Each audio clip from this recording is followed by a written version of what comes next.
Is there such things as altcoins that every single crypto holder needs to own? Well, I actually do believe there is. And that's aside from Bitcoin and Ethereum, which are the two obvious ones. I'm going to pick out 3 altcoins today in 3 very different but very powerful narratives that will allow you to be the most exposed to the highest gaining projects in the entire crypto space for the coming bull run, which, mind you, is literally starting right now. So there is some urgency to this video. But of course, look, the main premise is you learning something new today. And if you do, I want you to drop a like on the video to really help support the channel, because unlike other influencers out there that just seem to tell you about the most basic information in these sort of videos, I am going to jam pack it full of information so that you leave this with a lot more knowledge than you actually came in with. And also, guys, importantly, I want you to subscribe so you can achieve your crypto goals.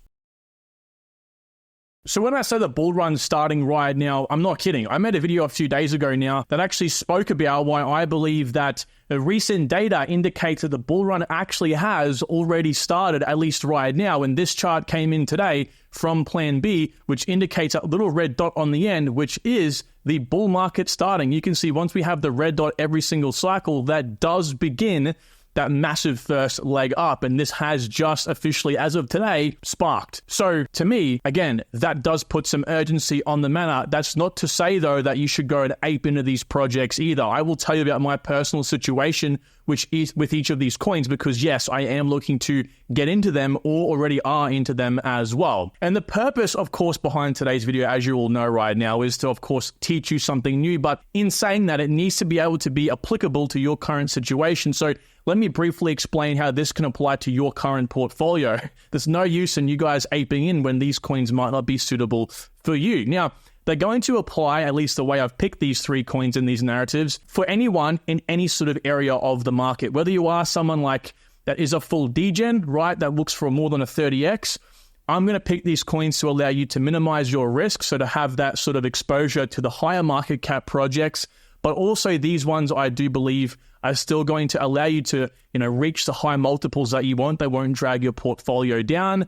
For the average guy like myself looking for a 10 to 30x, it's going to be perfect for you because it's going to fit somewhere in those categories. And of course, for the guys looking for a safe 10x or lower, it's going to help you increase your rewards. Of course, you don't want to, of course, go too high on the reward spectrum if you're looking for a, max of 10x. But it's also going to allow you to prevent risk. These aren't risky coins as far as I do believe. And so, again, when you're trying to assess your portfolio, I've always said, look for the foundational stuff first. What are you trying to gain in terms of multiples from the market, and how much can you afford to lose? And then divvying up the projects in these different market cap levels, and then picking the altcoins from there. And these actually all fit somewhere between these levels. Actually, they do kind of more so fit towards this level, low risk to mid reward, but they just teeter on that level. So they still offer you guys those higher rewards. And the narratives we're picking today are AI as number 1. This will be the biggest gainer on the list. DePIN coming in at a close second, and Oracle at a third. Now, what this currently looks like on the chart is this goes back as far as September of last year. So right just before that massive peak and explosion we had in October that really, I believe, started the bull run, at least superficially. You can see nothing was really happening for all these narratives back over here. And then we had the explosion, of course, coming in soon. Now, over here at the very, very bottom, we, of course, have oracles. Oracles have not performed anywhere near DePIN or AI. But I do want to say as well, these just haven't had their true moment just yet. They're sleeping right now. And there really isn't an amazing abundance of these projects, right? The project I'm going to point out today is that one star class shooter that no one really is paying much attention to, at least in the grand scheme of things. We also do have DePIN and AI. Now, DePIN is the next level over here. Now, we can pretty well pick any sort of DePIN project, and they're pretty well going to perform the best. And so I'm going to pick, again, one of the star class projects in this lineup. And of course, AI is absolutely demolishing sort of the narratives right now. They are the number 1 performing narrative class. And we're going to pick, again, what I believe to be one of the best in this possible area. So let's start off with the very bottom performing narrative. But I still do think that these guys are going to be really one of the best performing narratives in the entire space, and that's Oracle. So what is my pick? Well, of course, it is Pyth network. And the reason I've chosen Pyth is because it, I believe, is a strong competitor to Chainlink, and Chainlink is like 11 or 12 billion market cap. Pyth is barely scraping by 1 billion market cap. So everyone realizing they're wanting to get into oracles in the near future are going to immediately choose Pyth. And I'll tell you why in a second here, because it is substantially cheaper than what Chainlink currently is. There's more multiples to be made, and yet the quality of the project is nothing less of what Chainlink is, at least on the Oracle sense, okay? Now, I want to highlight quickly here their recent partnership with Hedera HBAR, which is outlined on this recent article, 27th of February. Actually, I heard about this when it launched at about 2 a.m. my time. I jumped on my computer, I was in bed, and I actually purchased a whole bunch more Pyth tokens because of this. It's a massive partnership because it will allow Pyth to have access to a whole bunch of Web 2 adoption from the massive size of Hedera and its governing council. We're talking about right now, 32 governing council members that are the largest in the space. We're talking about Boeing. More recently over here, Mondelez, which is the parent company of Oreos and Cadbury, the list goes on. LG, IBM, Google, Dell. I mean, it's just crazy, right? Also, of course, Hedera will leverage the ability to have access to more Web3 price feeds and things like that. But we're talking about, Pyth in this case. And so I think it's a massive, massive development for Pyth because, again, it's just going to have more demand come through eventually. I actually touched on this recently on a Twitter post I put out. So, guys, you're going to want to follow me over on Twitter. Of course, the links will be down below at NoBSCrypto. Make sure you follow the right one because there are plenty of scammers out there. And I think this only speaks to the slight momentum growth that we are seeing from Pyth. This project is growing in what I believe to be the most out of probably any project I've really covering so far on the channel. I mean, they are growing exponentially. I haven't really seen much like this, and it hasn't even really been the true start of the bull run yet. They currently have 91% of the total value secured on Solana, 94% on Sui, 99% on Injective. They currently have $2.5 billion in total value secured. And if we kind of compare that over here to Chainlink's at 23 billion. But keep in mind, Pyth secures a whole bunch more networks. All of these plus 35 more, which is the most of any oracle in the entire crypto space. Plus, it also has not just that, but all these price feeds that are being sent out. It has access to all of the different networks. Now, that can't be said for something like Chainlink, okay? So Chainlink just, I believe, had that first mover advantage. And of course, Pyth, I believe, is really ramping up. As you can see, it actually has $3 billion in total value secured. And again, we just come over here and have a look at just some of these updates. I mean, they are literally going exponential. If you just have a look at some of these charts, and it's all publicly available, mind you, it is growing linearly, like you can see here, or exponentially. It's actually kind of insane to look at. And so this is just January's updates. February, of course, is just about to end now. So only the sky is the limit, I believe, for Pyth. And again, the main thing I wanted to bring up here is the social growth. Why it's growing so fast is because, again, it's pretty much the only oracle besides Chainlink that is an immediate, like, this is a massive project. This is high quality. And again, people will flow into it because it is really something we haven't seen so far apart from Chainlink. So if we compare it to other massive projects in the space, we can see Cardano, Avalanche, Polkadot, Hedera, and its main competitor, of course, Chainlink. And what we're doing here is looking at the interactions per day for the project, and we're comparing that to their interactions per day, and then finding a ratio or a score versus the market cap. And what this pretty well says is what we're essentially finding is the social engagement score per unit of market cap. So basically what the score is, how many people are looking at it per day, per every single dollar invested in each of these projects. And as you can see here, suffice to say that Pyth is undervalued, right? Pyth versus all these projects is, well, at least versus Cardano, is 8x undervalued, versus AVAX is 5x undervalued, versus Polkadot is 16x, and you guys get the picture from here, which again pretty well means this is the number of interactions per day. For example, with HBAR, Pyth has about an average of 1.6 million per day, but HBAR's market cap size is 3 times larger than Pyth, and when we add all these variables together, again, Pyth is 3 times undervalued, which again means that there is a lot of interactions, there's a lot of interest in the project, and yet the market cap has yet to catch up yet. And so I don't know if you guys know much about crypto watching this, but as silly as it does sound, a lot of it is based on community. If you have a strong community, when there's a massive update, when things do progress, and when all the eyes come into a narrative like oracles, it's going to flock to the project of the highest interest, which in this case is most definitely, as you can see, even compared to Chainlink, Pyth. Now, if you want to learn more about Pyth, and I highly suggest you do because the project is fantastic, watch this video. I probably can't quite get it. It's up over here, which is this just signaled crypto is about to surge. This is a Pyth video. I will leave the link down below.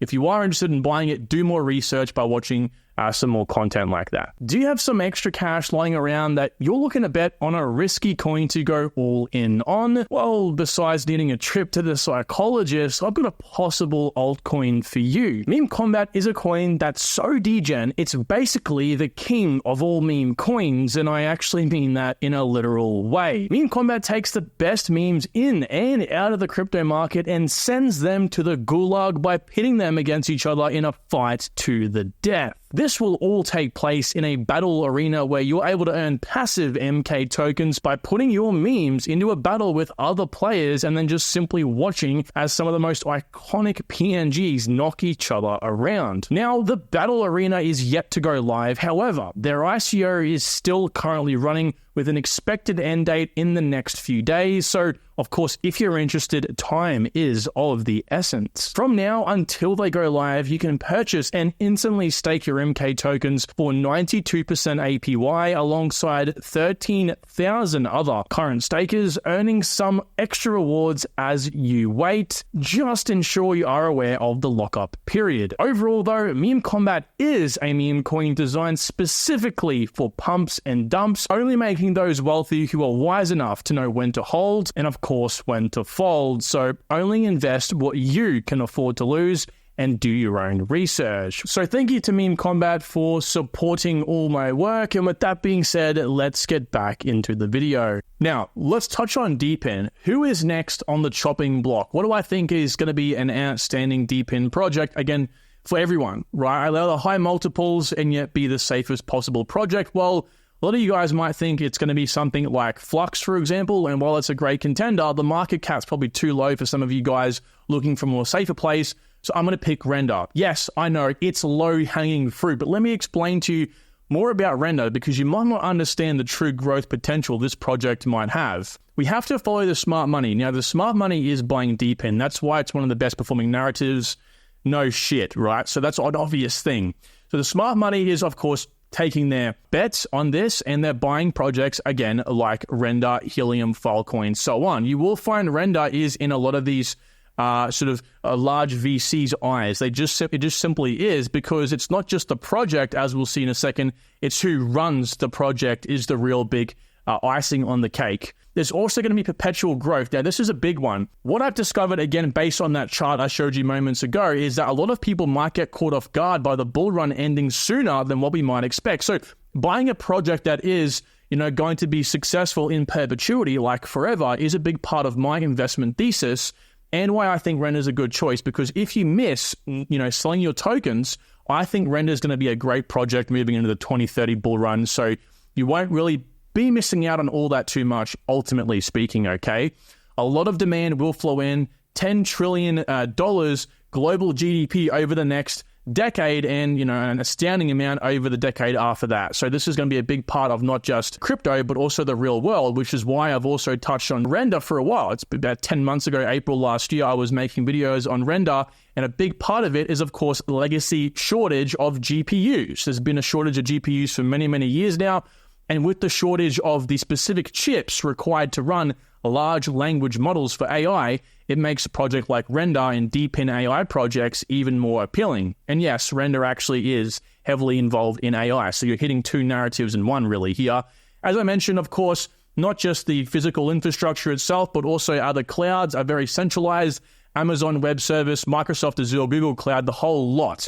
I mean, these guys take up over 2/3 of the entire market share. So a project like Render just speaks volumes because there's no central control or censorship. There's no downtime, or it can be minimized at least. It's accessible to all, right? Whether you're someone in far reaches of the world, you can access a project like Render so long as you have internet connection. And it's actually economically and environmentally sustainable because you don't have these large sort of data centers, and also you can just idle your computer and participate in the network. So it's, of course, can be environmentally friendly as well. And so if you think about it, right, this is a chart that I made, but based on the data, based on what I just spoke about moments ago, crypto is, of course, a fast-moving market, right? And so, of course, if DePIN in the real world is going to grow as not just projects like Render, but also, projects like Amazon and Microsoft, they begin to decentralize their infrastructure providers and services, of course, it's going to grow even faster in crypto as well, with services like Render actually being more appealing because it's not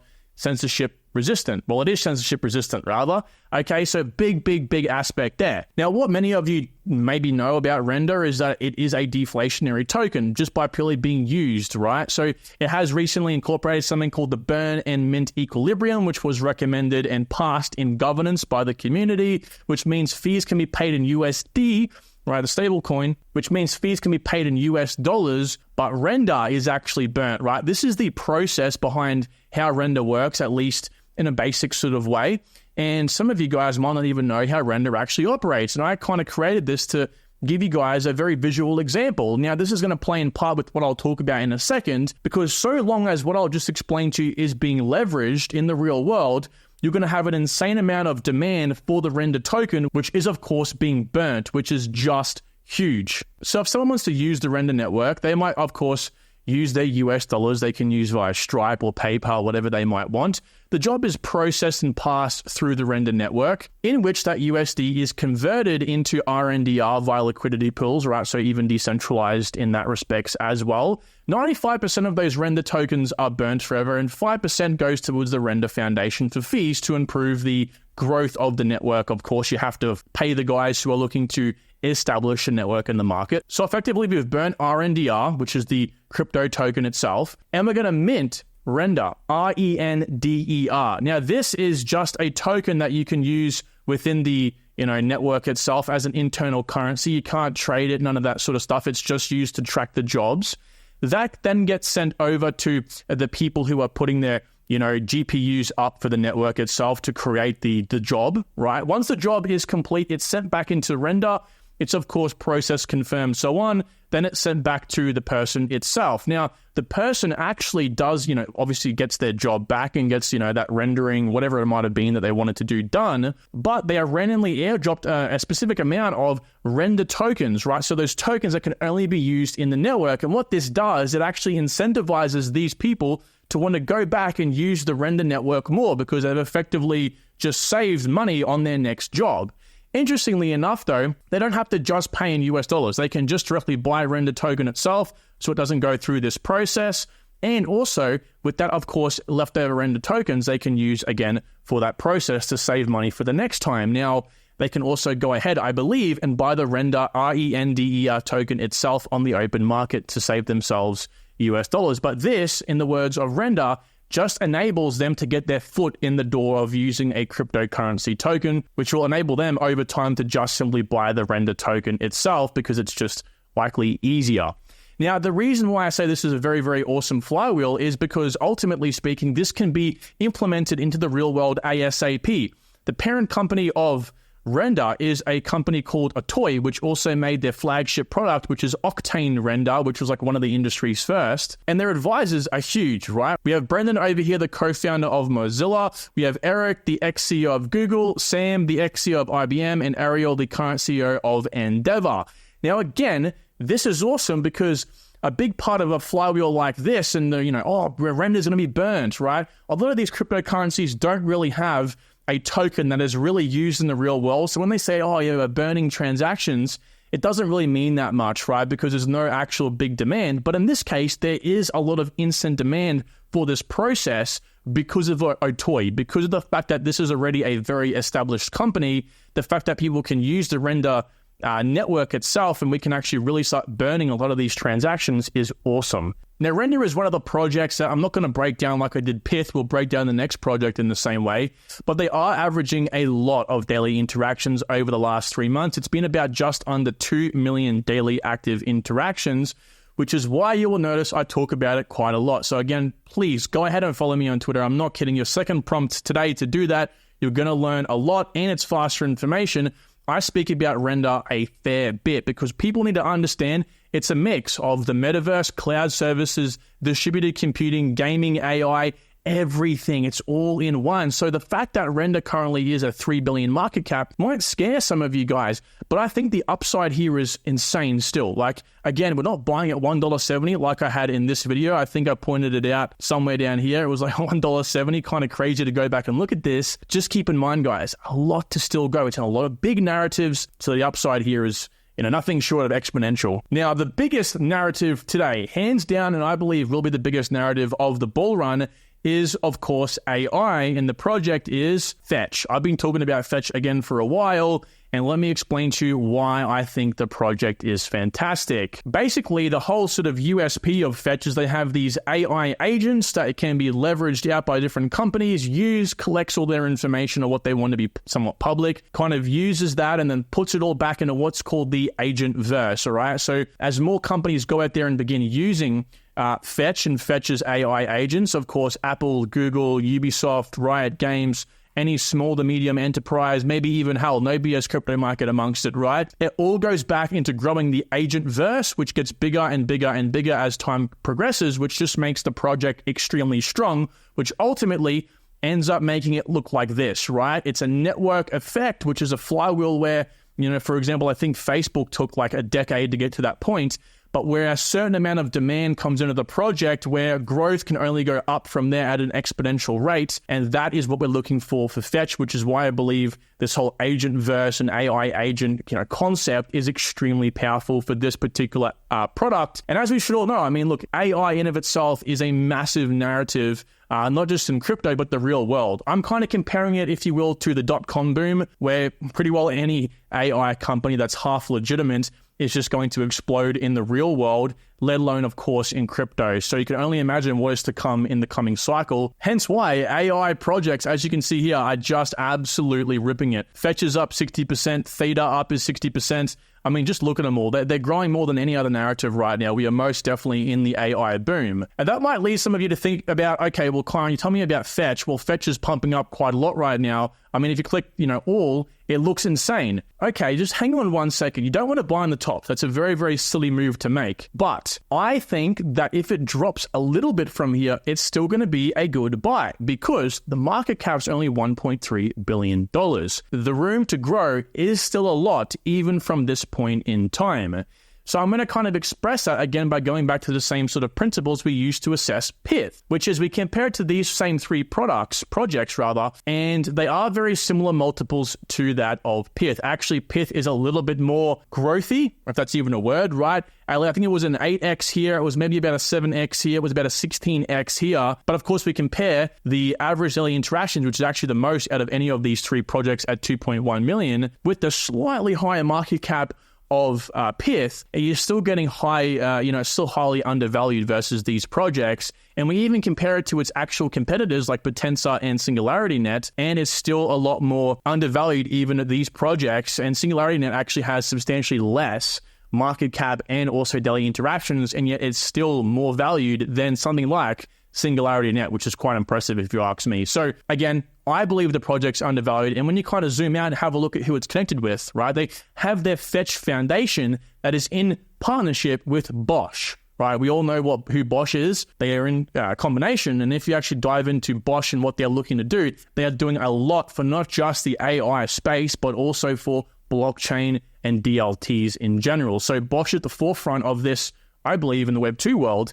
And so, of course, this is a great foundation and partnership. There was a recent sort of scare with Fetch in the fact that there was a possible bankruptcy. It was actually not true. As you can see here, they were just reshuffling and moving over their headquarters to Dubai. So that kind of shut things up and it scared a lot of people. Would have been a really, really great entry point for anyone who kind of fed off that news as well. So Fetch makes that list in my personal opinion. And if we kind of scatter these projects onto a chart and have a look at how they compare to the global market cap, you can see Pyth down here is up almost double that of the growth of the global market, which means it's outperforming the rest of the market in general. Over here in this light blue color, we have Render, and obviously over here we have Fetch, because I believe it is an AI boom we're having right now, okay? So nevertheless, all three projects are fantastic. Now, I did tell you guys, I'd tell you about my current positions. I currently am in Pyth heavily. I think I have about 15, 20 grand in Pyth, looking to buy even more. As for Fetch, I'm looking to buy. And as for Render, I am looking to also buy as well. I'm probably going to look to buy Flux over Render. And the reason being is because I want more multiples. I'm not really exposed to a project that low in market cap. And I chose Render over Flux for this case because it just appeals to everyone, you know, micro cap, degen, fiend, and also the guys who don't want many multiples and just want to be safe. So that's why Render outclassed Flux, but I want to take more of a leap of faith with Flux in my own personal portfolio. And I'm looking to buy Fetch. I just want the price to come down a little bit from here, likely off a possible cool down in the AI narrative. Then I will look to dive in. Either way, I will definitely get my 15x out of Fetch. No questions asked. So thank you all for watching this video. Again, if you've made it this far, drop a like because it really helps support my work, and subscribe again, guys, so that you are going to achieve all your crypto goals in the coming bull run. Take care. Bye.